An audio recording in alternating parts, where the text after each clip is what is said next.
Hello students, welcome to my channel.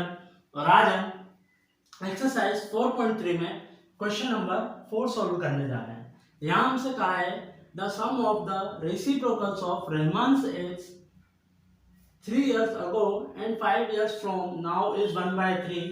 Find his present as.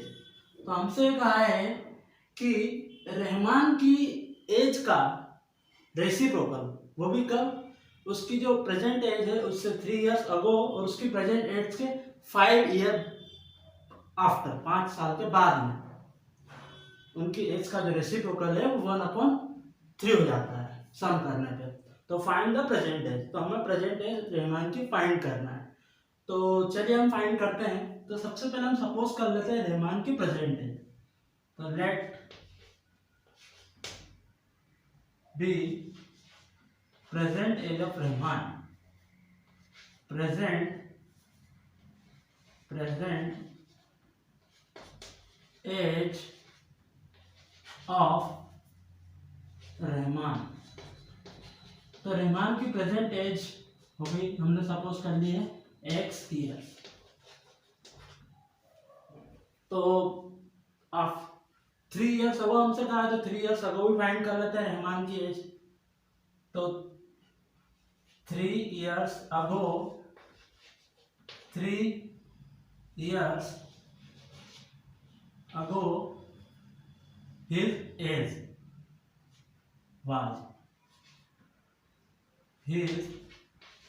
age was, तो 3 years ago उसकी as क्या थी, तो वो हो जाएगी x-3। 3 साल पहले की एज पूछी, इट मीन्स जो प्रेजेंट एज है उसमें से माइनस करना होगा ईयर्स। फिर उसके बाद में 5 years फ्रॉम नाउ, मतलब प्रेजेंट से 5 साल के बाद में, मीन्स जो प्रेजेंट में उसकी एज है उसके 5 साल बाद में उसकी एज क्या होगी वो भी हम फाइंड कर लेते हैं। तो 5 years from his it means Rahman की हिज एज विल बी, तो उसकी एज क्या होगी, तो उसकी एज रहेगी x+5। फ्यूचर की एज उसे फाइंड कर रहे हैं 5 साल बाद की, तो वो हो जाएगी उसकी एज में 5, प्रेजेंट की एज में 5+ हो जाएगा। चलिए, अब हमने उसकी प्रेजेंट एज 3 years अगो और 5 years फ्रॉम दोनों फाइंड कर ली है। अब हम अकॉर्डिंग टू क्वेश्चन आते हैं। तो अकॉर्डिंग टू क्वेश्चन हमसे कहा था कि the sum of the reciprocal of Rahman's ages 3 years ago और 5 years अगो। तो चलिए लिखते हैं हम according to question. According to question, तो अकॉर्डिंग टू क्वेश्चन में हमें ये जो दोनों एज है इनका रेसिप्रोकल करके ऐड करना होगा, जैसा हमसे क्वेश्चन में कहा है। तो x-3 + 1/x+5, ये तो उनकी एज का रेसिप्रोकल हो जाएगा और इनका सम गिवन है, वहां पे हमसे कहा है 1/3, जो कि हमने लिख दिया है। अब मैं यहाँ पे थोड़ा सेपरेट कर देता हूँ, सॉल्व करने में हमें सिंपल होगा। तो क्रॉस मल्टीप्लाई, पहले हम एलसीएम ले लेते हैं। तो एलसीएम जब लेते हैं हम, तो क्या फाइंड होता है x-3 एंड x+5, और यहाँ पे डिवाइड देते हैं तो x+5 और 1 से मल्टीप्लाई करते हैं तो डिवाइड देते हैं x-3 से, तो x+5 फाइंड होगा, और 1 से मल्टीप्लाई कर देंगे x+5 में तो x+5 फाइंड होगा। और यहाँ पे हमारे पास फाइंड हो जाएगा प्लस x+5 से डिवाइड देंगे तो x-3, और x-3 से 1 मल्टीप्लाई करेंगे तो x-3, और ये हो जाएगा 1/3। अब यहाँ पे सोल्व करें तो x+x तो हो जाएगा 2x, और 5 - 3 हो जाएगा 2, और यहाँ पे मल्टीप्लाई कर देते हैं तो हो जाएगा x²।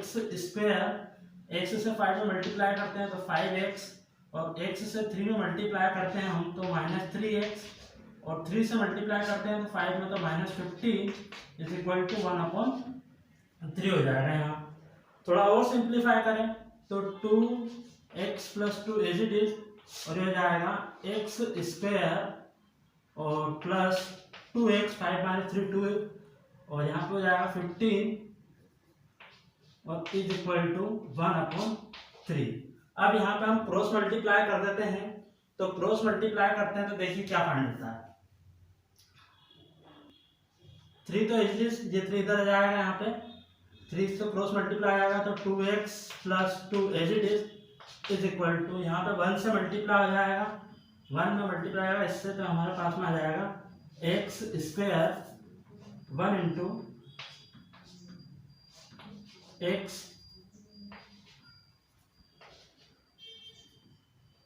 1 into x square plus 2x minus 15।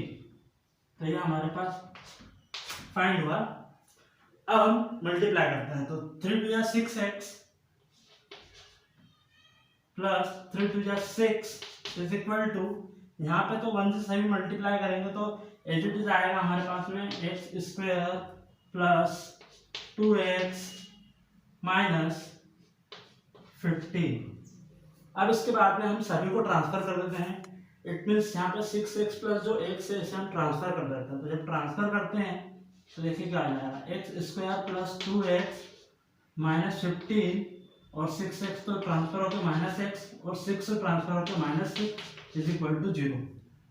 तो अब हमें क्या फाइंड होगा देखते हैं सॉल्व करने पे। तो x square as it is 2x और माइनस 6 देखते हैं यहाँ पर, तो यहाँ पे माइनस 4x आ जाएगा हमारे पास, और यहाँ पे माइनस 15 और minus 6 it means minus 21 equal to 0।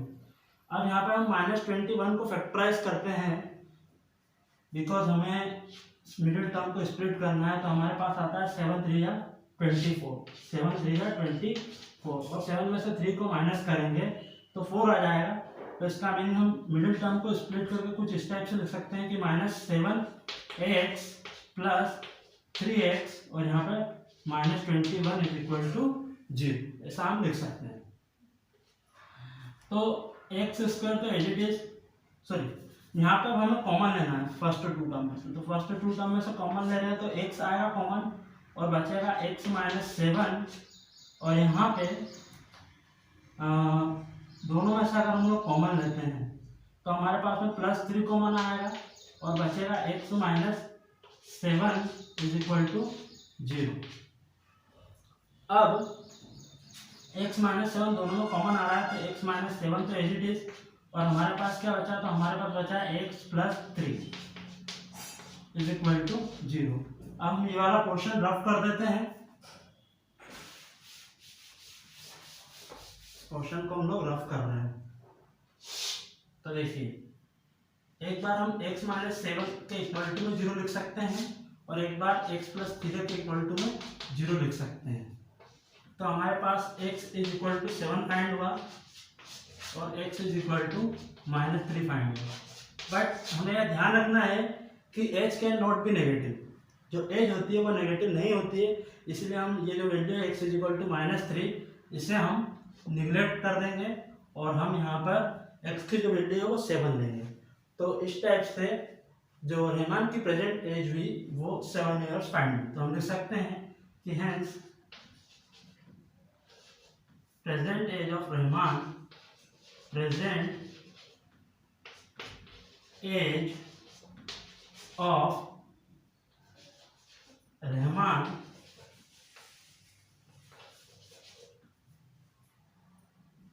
is present age of Rahman be present age of Rahman is equal to 7 years। तो ये हमारे पास में फाइंड हुआ।